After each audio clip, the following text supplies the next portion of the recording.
우리가 살면서 중요한 것을 모르고 지나치는 경우들이 많이 있습니다. 사람을 만났을 때 그 사람이 어떤 사람인지 모르고 있다가 나중에 그 사람이 유명한 사람이라는 것을 알게 될 때도 있고, 또 어떤 지식을 어떠한 사실을 그냥 지나쳤는데 그것이 너무나 중요하다는 것을 나중에 알게 될 때도 있습니다. 또 내가 살면서 경험을 하고 여러 가지로 아픔과 어려움이 있는데 그때는 몰랐다가 나중에 지나고 나니까 이러한 부분들이 귀한 시간이었구나 깨달아지면서 그렇게 고백하는 경우들도 있습니다. 오늘 본문에는 그러한 사람들이 나옵니다. 처음에는 예수님을 만나도 알지 못하고 뭔가 중요한 사실을 들었음에도 깨닫지 못하는 그런 사람들입니다. 두 사람이 나오는데 이 두 사람은 엠마오로 가고 있었습니다. 이 날이 어떤 날인가? 이 엠마오로 가는 이 날은 바로 오늘 본문에 보면 예수님이 십자가에 못 박히신 지 사흘째 되는 날, 즉 부활하신 날에 이들이 엠마오로 가고 있었습니다. 이들은 무언가 예수님을 따라서 더 깊은 자신들의 어떤 소망을 가지고 이 로마의 압제하에서 해방될 것에 대한 기대를 가지고 나아갔는데 십자가의 달리심을 통해서 그 모든 것에 마음을 접고 다시 엠마오로 돌아가는 그런 부분들을 생각해 볼 수가 있습니다. 이 둘은 19절에 예수님을 선지자라고 말하고 있으며 또 뒤에 오늘 읽은 본문 뒤에 33절에 그들이 다시 예루살렘에 돌아오면서 그들이 11제자와 그 함께한 무리가 있었던 것을 본 사람으로 보면 이들은 예수님의 12주제 중에 한 사람은 아니었을 것입니다. 그런데 그들이 예루살렘에서 엠마오로 가는 길은 그렇게 먼 거리는 아니었습니다. 성경에 나오는 것처럼 25리 정도 되는 거리, 10km 정도 되는 거리입니다. 여기서 창원시청 정도도 안 되는 그런 거리. 근데 이 거리가 걸어가면 한 3시간 정도 넉넉하게 걸어가는 거리인데 그 거리를 두 사람이 걸어갔다는 것으로 보아 이 둘은 뭔가 친분 관계가 있으며 서로 이야기를 주고받고 또 오늘 본문에 나와 있는 것처럼 문의하였다 나오는데 이건 토론하였다라는 뜻입니다. 예수님에 대해서 서로 이야기하고 토론하는 사이 이 둘이 명확하게 어떠한 자리에서 어떻게 걸어가게 된 것인지는 모르겠지만 이러한 부분으로 이 둘이 이동을 하기 시작합니다. 그들이 예수님에 대해서 뭔가 기대를 하고 예루살렘에 왔음을 오늘 본문을 통해서 보게 됩니다. 예수님께서 행하신 것, 또 십자가에 달리신 것, 그리고 그가 그 후에 여인들에게 또 다른 사람들에게 무덤이 비어 있다는 것을 듣게 됩니다. 그런데 아직 그들은 부활에 대한 부분을 믿지는 못했던 것 같습니다. 그들이 예수님을 만나고 나서 슬픈 빛을 띠었다 하는 것을 보면 그들이 원하는 것이 이루어지지 않아서 뭔가 안타까워했음을 보게 됩니다. 이들이 계속 예수님에 대해서 이야기하고 토론하면서 엠마오로 갑니다. 우리가 이야기하고 토론하는 것, 이런 부분들이 우리의 생각을 더 활성화시키며 우리의 창의력을 더 키워나가는 부분이 많이 나타나죠. 그래서 이스라엘 교육법 중에 하브루타라고 있습니다. 하브루타는 계속 두세 사람이 서로 질문하며 거기에 대한 생각을 나누며 서로 이야기하는, 그래서 이스라엘 사람들이 어려서부터 이것을 해나갔기 때문에 논술이나 또 어떤 설득력이나 관계에 있어서 아주 뛰어난 부분들을 가지고 있다는 것이 바로 이 교육법으로 인해서 나타나는 부분입니다. 이들이 오늘도 그러한 이스라엘의 전통대로 무언가 이야기하며 토론하며 나아갑니다. 저희도 오늘 4번째 주마다 저희가 모든 교육부서, 유아유치부부터 청년부, 그리고 저희가 지금 나누는 본문 내용이 다 동일합니다. 길이는 조금 다를 수 있지만 같은 본문을 가지고 합니다.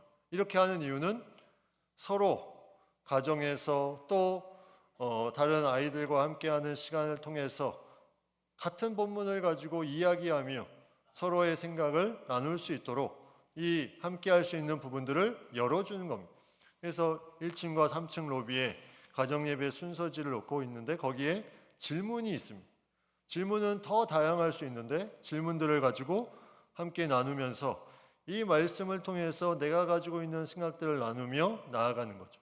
그러면 주입하는 것이 아니라 서로의 생각을 말할 때 이것이 더 활성화되면서 더 깊이 마음에 새겨지는 부분들이 많이 나타납니다. 엠마오로 가는 두 사람이 이러한 부분들을 계속하면서 나아갔습니다. 이들은 예수님에 대한 부분들을 함께 나누었던 것으로 본문을 통해서 알 수가 있습니다. 그런데 이러한 나누는 가운데 예수님께서 그들에게 다가오셔서 동행하십니다. 그들이 계속 나눈 이야기, 이 이야기가 예수님의 이야기인데 그들은 예수님이 함께 오셨을 때 그들은 예수님을 알아보지 못합니다. 그들이 계속 얘기를 하지만 예수님이 부활하시고 나서 다가오셨을 때 깨닫지를 못합니다. 여기에 부활의 신비가 있을 수 있습니다. 성경에는 눈이 가리워졌다고 표현되어 있는데 이 모든 부활의 몸에 있어서의 신비함은 우리가 지금 생각하는 그런 몸에 대한 부분과 다를 수 있다는 것을 우리가 생각해 볼 수가 있습니다. 그거는 지금 우리가 알 수 없는 부분이죠.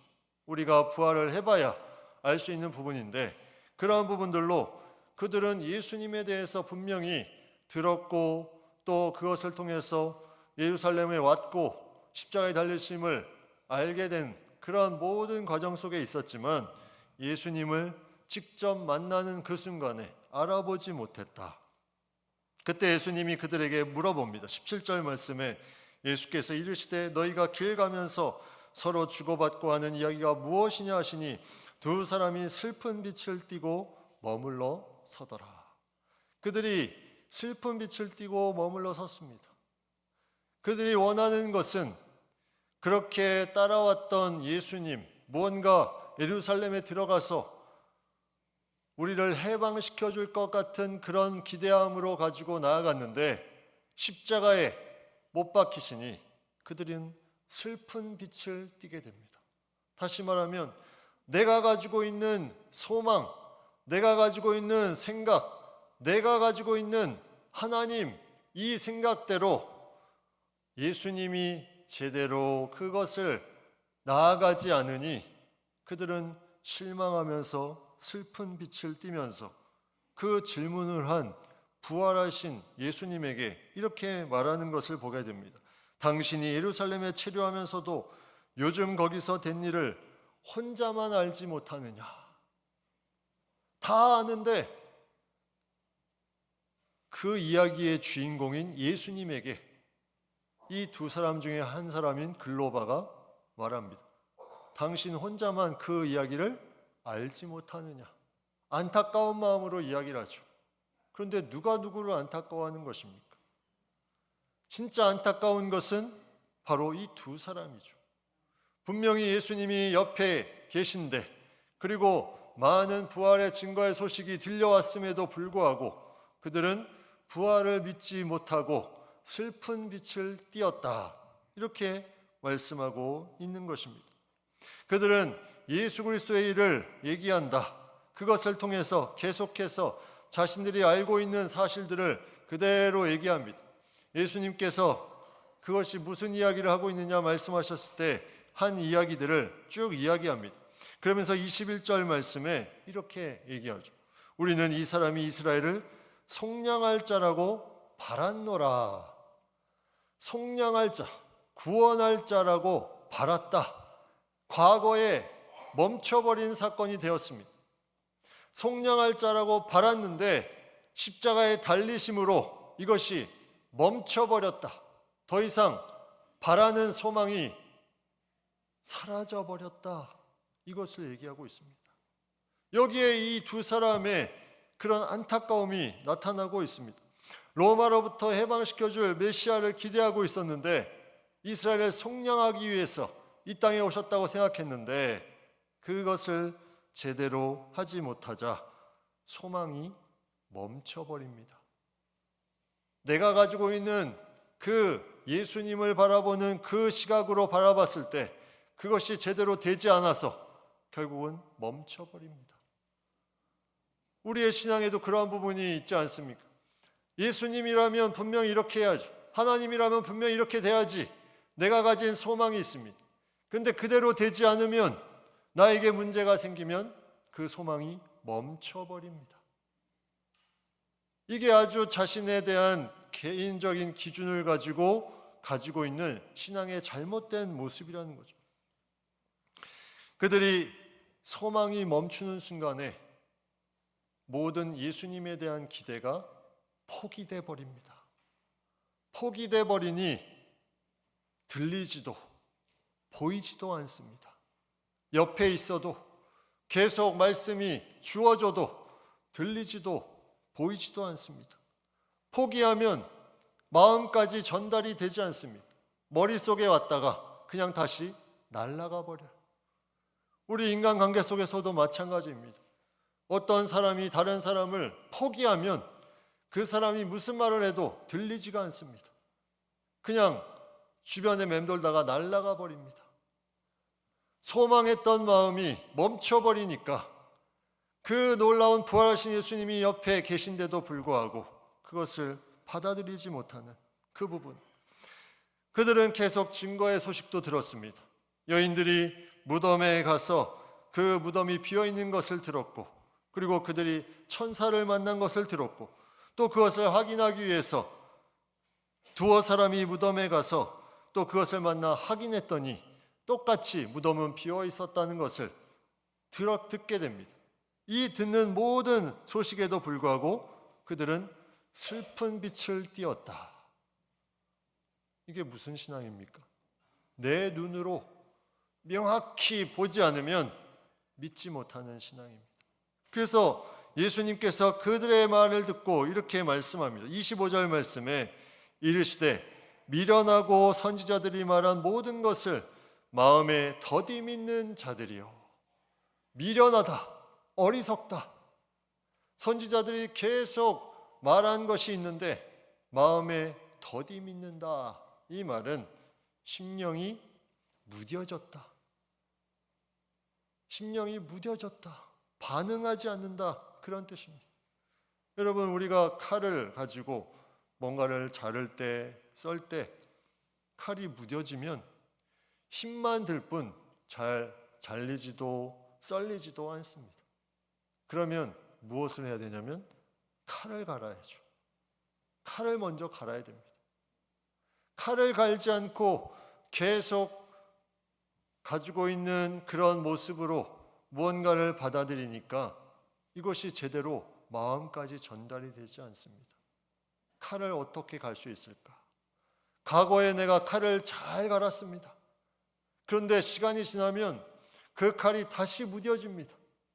그런데 우리는 그 과거에 잘 간 칼로 계속 현재를 바라보려고 합니다. 칼 가는 것은 계속 갈아야 됩니다. 그래야 무딘 심령이 되지 않는 거예요. 무딘 심령이 되지 않기 위해서, 그 칼을 잘 갈기 위해서 우리는 예수님과 계속 동행하며 나아가야 됩니다.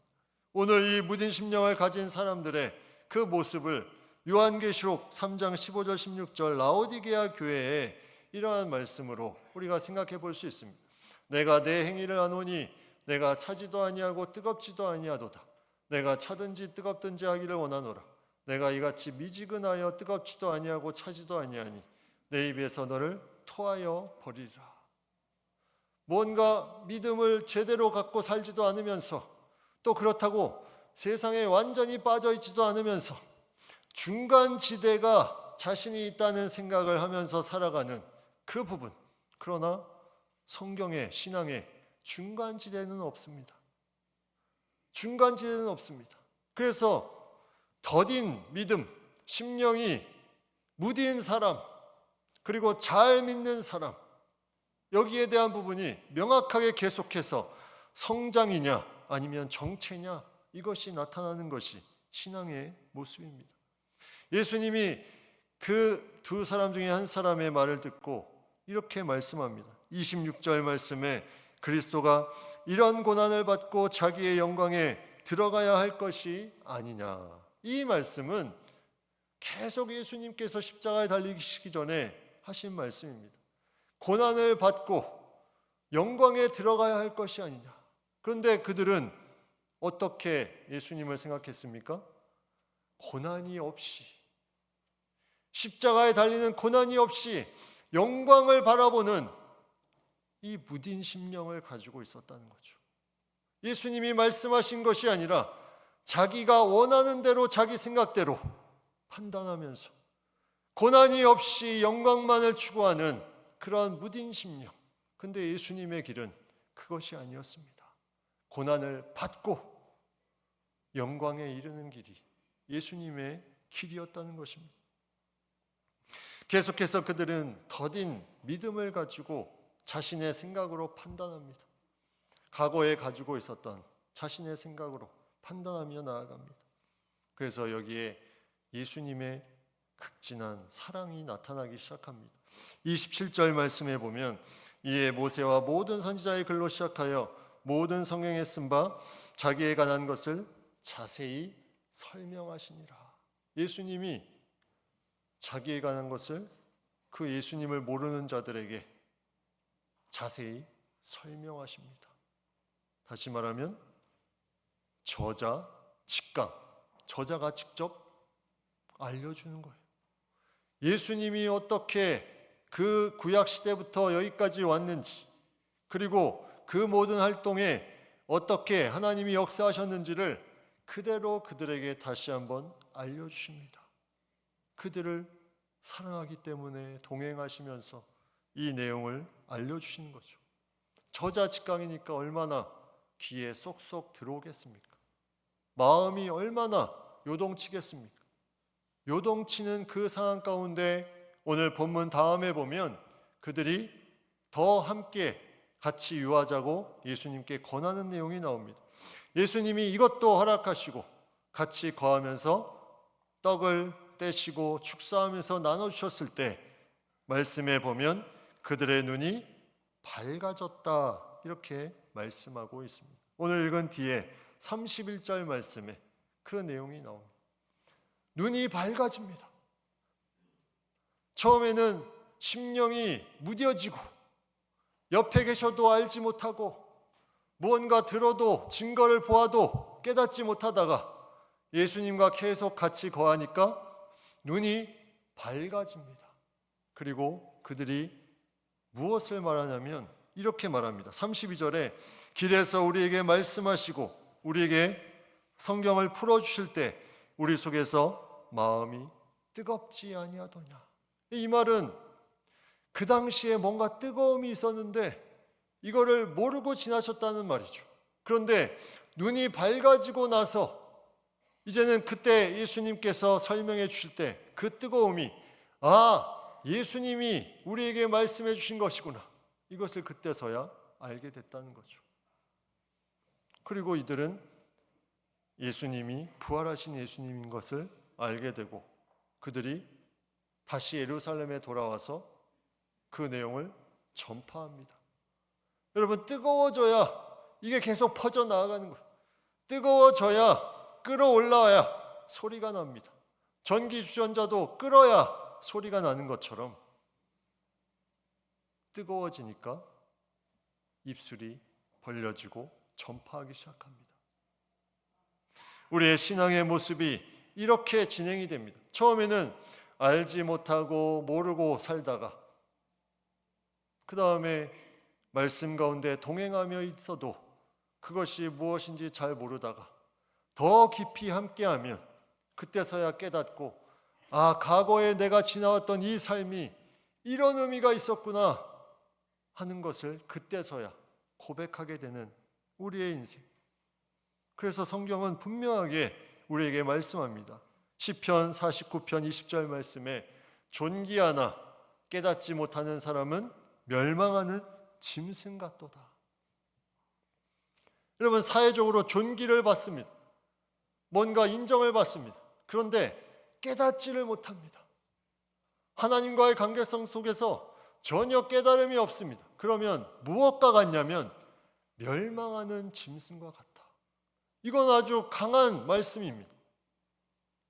하나님께서 우리에게 어떠한 삶을 살아야 되는지 깨달아 살아가는 삶, 눈을 밝히며 영의 눈이 띄어지는 삶, 그 삶이 우리에게 너무나 중요합니다. 요즘에 인공지능이 너무나 많이 발달돼 있죠. AI가 이제 삶 속에 점점 깊이 들어와 있습니다. AI로 변형된 사진들을 올리시는 분들도 많이 있고, 그것을 통해서 지식을 얻기도 하고 다양한 것을 얻게 됩니다. 근데 AI는 깨닫는 마음이 없습니다.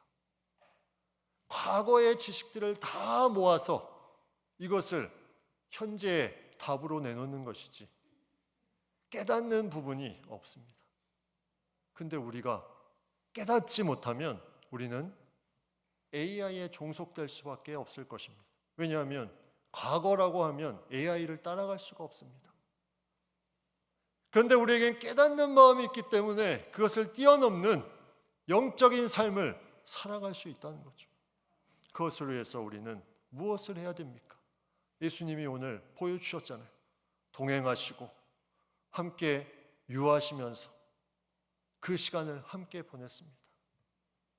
우리가 잘 깨닫기 위해선 예수님께 나아가는 것, 우리의 눈을 밝히기 위해서는 예수님께 나아가는 것밖에 없습니다. 내가 지금 왜 이렇게 힘들까? 내가 왜 이런 어려움을 나만 겪어야 될까? 이해할 수 없습니다. 그러면 예수님께 나아가시면 됩니다. 그러면 명확하게, 분명하게 깨닫게 해주십니다. 여호수아 1장 8절 말씀에 이 율법책을 내 입에서 떠나지 말게 하며 주야로 그것을 묵상하여 그 안에 기록한 대로 다 지켜 행하라. 그리하면 내 길이 평탄하게 될 것이며 내가 형통하리라. 하나님의 말씀을 가까이 하는 자에게 넘치는 은혜를 주신다는 것, 우리가 이것을 계속해서 깨닫고 나아가는 것이 우리에게 중요합니다. 예수님은 계속 우리를 부르고 초청하고 있습니다. 우리가 전에는 어린아이와 같이 살았는데 이제는 깨달으면서 어린아이가 아니라 장성한 자처럼 살게 되는 그 삶을 사는 것. 고린도전서 13장 11절 말씀에 내가 어렸을 때에는 말하는 것이 어린아이와 같고 깨닫는 것이 어린아이와 같고 생각하는 것이 어린아이와 같다가 장성한 사람이 되어서는 어린아이의 일을 버렸노라. 어린아이는 보는 것만 보고 판단합니다. 어린아이는 좋은 것만 추구합니다. 그러나 장성한 사람이 되어서는 내 눈에 보이지 않아도 내가 고난을 당하고 고통을 당해도 거기 안에 깨달음이 있습니다. 어린아이의 일을 버렸노라. 이것이 우리의 신앙의 놀라운 과정이에요.